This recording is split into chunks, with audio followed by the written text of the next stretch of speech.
Hello, in this video we're gonna check if iPad 10th generation have a stereo speakers. And at the beginning I would say that this device probably has the stereo speakers, as there's 4 of them, and that wouldn't make much sense if it didn't, but we're gonna check it anyway. So there's 1, 2, 3 and 4 speakers on this device, and to determine if that's a stereo speakers, we'll need to cover each of the speaker when playing some music, and if the sound is coming from at least 2 sources, that's a stereo speaker. And if the sound is coming from only 1, that's a mono speaker. So now let's try that.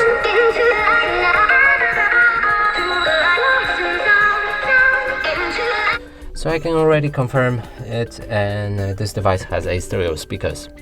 And that's it for this video. Hope you like it. Please consider subscribing to our channel, leave a like and a comment below.